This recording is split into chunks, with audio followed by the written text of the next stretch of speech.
Hello बच्चों, कैसे हैं? उम्मीद है अच्छे होंगे। तो चलिए आज की वीडियो हम शुरू करते हैं।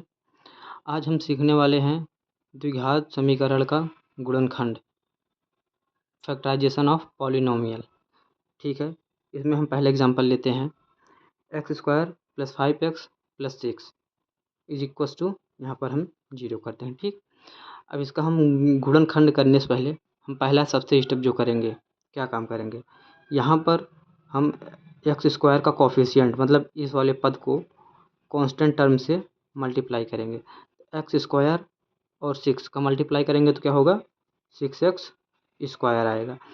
अब यहाँ पर जो कोफिशिएंट आया है 6। अब आप लोग सोच रहे होंगे कि हमने यहाँ पर मल्टीप्लाई क्यों किया। ठीक, इसके आगे बताएंगे, इतना चिंता मत कीजिए।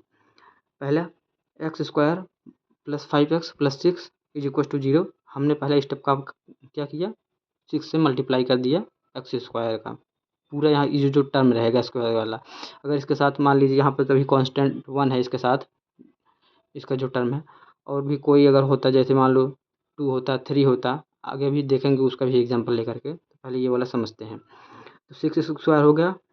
तो अब हम क्या काम करेंगे, पहले हम इस 6 का फैक्टराइजेशन करेंगे।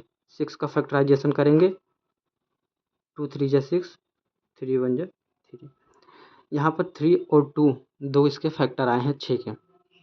ठीक, अब इन फैक्टर्स को हम ऐसे दो पार्ट में तोड़ेंगे, जो बीच वाला पद है, मिडल टर्म जिसको कहते हैं। ठीक, मिडल टर्म वाले के या तो जोड़ने से या फिर घटाने से इसके बराबर आ जाए, और मल्टीप्लाई करने पर ये टर्म आ जाए जो आया था।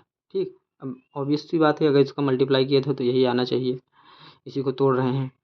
तब यहाँ पर हम X square plus 3x plus 2x plus 6 is equal to 0 लिख सकते हैं, क्योंकि देखो 3x प्लस 2x जोड़ेंगे तो 5x के बराबर आएगा, और मल्टीप्लाई करेंगे 3x इंटू 2x बराबर 6x स्क्वायर के आ जाएगा।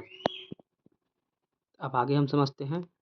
एक, अब इसमें से क्या काम करेंगे, कॉमन करेंगे।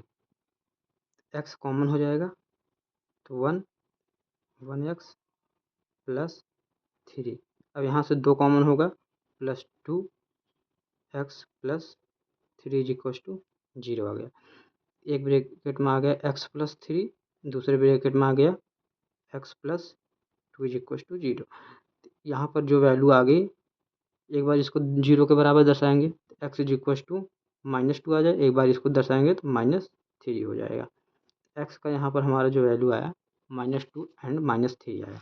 चलिए हम दूसरे एग्जाम्पल अब समझते हैं। यहाँ पर भी वही पहले करेंगे, इसको मल्टीप्लाई करेंगे इस वाले टर्म के साथ।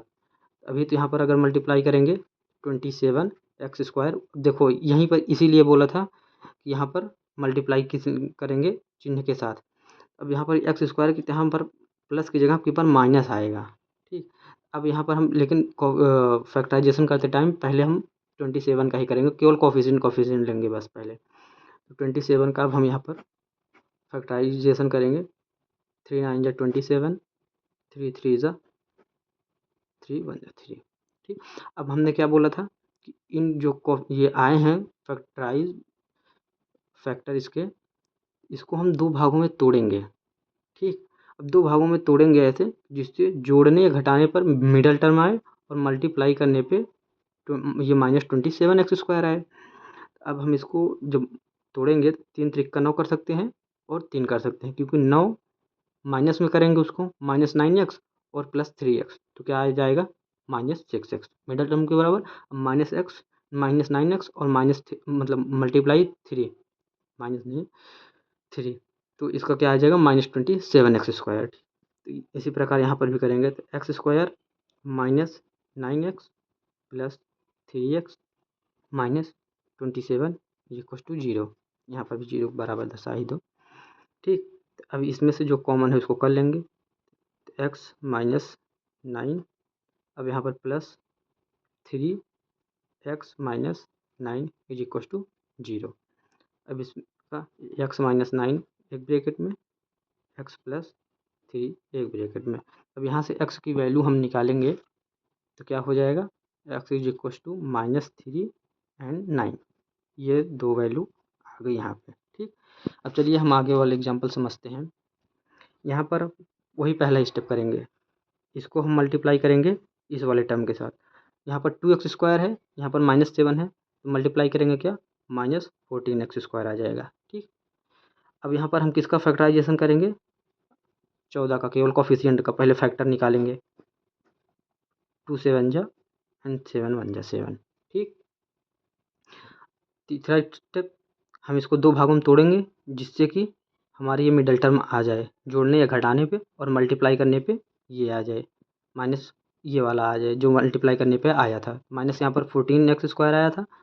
ठीक, अब यहाँ पर हम 7x को प्लस में लिख सकते हैं, +7x - 2x = 5x, ऐसा कर सकते हैं। तो इसको चलो हम ऐसे तोड़ देते हैं, 2x²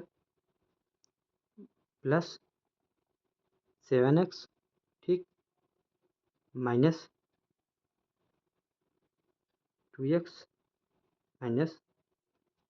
-7। ठीक, यहाँ तक कोई दिक्कत, कोई दिक्कत नहीं। अब देखो, इसको हम आगे पीछे कर लिख सकते हैं बिल्कुल। तो यहाँ पर 2x² - 2x + 7x - 7 = 0, यहाँ पर भी 0 के बराबर कर लो। तो यहाँ से जो कॉमन हो रहा है उसको कर लेंगे कॉमन। क्या हो रहा है, 2x कॉमन हो रहा है, 2x कॉमन कर लिया, x बचा, x - 1। यहाँ से जो कॉमन हो रहा है, क्या कॉमन हो रहा है, 7 कॉमन हो रहा है, तो x - 1 = 0। ठीक, अब यहाँ पर एक ब्रैकेट में हो जाएगा x - 1, दूसरे ब्रैकेट में हो जाएगा 2x + 7 = 0। तो यहाँ से अब x की वैल्यू निकालेंगे तो एक 1 आ गया। ठीक, और यहाँ से जब x की वैल्यू निकालेंगे, इसको 0 के बराबर दर्शाएंगे, 2x + 7 = 0। इधर ये जाएगा माइनस में हो जाएगा इस तरफ, तो 2x = -7 हो जाएगा, x -7/2 आ जाएगा। x की 2 वैल्यू आ गई, x एक 1 आ गया और एक -7/2 आ गया, ये 2 वैल्यू आ गई। चलिए चौथा एग्जांपल हम ये, और लास्ट एग्जांपल है ये, ठीक, ये समझते हैं। यहाँ पर भी पहले देखो, इसका मल्टीप्लाई करेंगे इस टर्म के साथ। अब यहाँ पर -x² था, तो -x² अगर 18 के साथ करेंगे तो माइनस का 18x² हो जाएगा। ठीक, अब यहाँ पर हम 18 का फैक्टराइजेशन करेंगे। 18 का फैक्टराइजेशन जब करेंगे, 2 9 जा 3, यहाँ पर 3 3 जा एंड 3 1 जा। ठीक, इतना तक गया।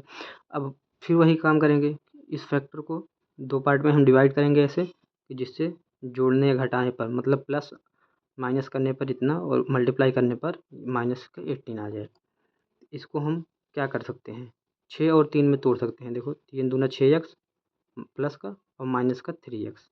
ठीक, तो -x² प्लस का 6x माइनस का 3x प्लस का 18 = 0। ठीक, अब इसमें जो कॉमन है वो हम कर लेंगे। कॉमन क्या है, x कॉमन है, या फिर -x भी कर सकते हैं, वो आपकी मर्जी। यहाँ से -x करेंगे तो फिर यहाँ पर भी वैसे हमको करना पड़ेगा। एक काम करते हैं, केवल x ही कॉमन करते हैं। यहाँ पर -x + 6 हो गया। तो यहाँ पर क्या करते हैं, हम काम करते हैं, माइनस यहाँ पर है तो यहाँ पर हम प्लस लिख देते हैं। ठीक, फिर x ही यहाँ पर 3 कॉमन करेंगे, +3 कॉमन, तो यहाँ पर आ जाएगा -x। ठीक, +6 आ जाएगा। देखो माइनस मतलब +3 करें इसलिए किए हैं क्योंकि यहाँ पर अंदर -3 है। अगर -3 कॉमन करते तो यहाँ पर -6 हो जाता, तो +6 की जगह यहाँ पर अगर माइनस किए होते तब यहाँ पर माइनस कर सकते थे। ठीक, = 0। तो -x + 6 एक ब्रैकेट में, x + 3 एक ब्रैकेट में = 0। तो यहाँ पर अगर हम x की वैल्यू निकालेंगे इससे, तो -x = -6 हो जाएगा, क्योंकि इसको 0 के बराबर दर्शाएंगे तो 6 उस तरफ जाएगा, तो 0 -6 हो जाएगा, तो माइनस से माइनस कैंसल, x = 6 आ गया।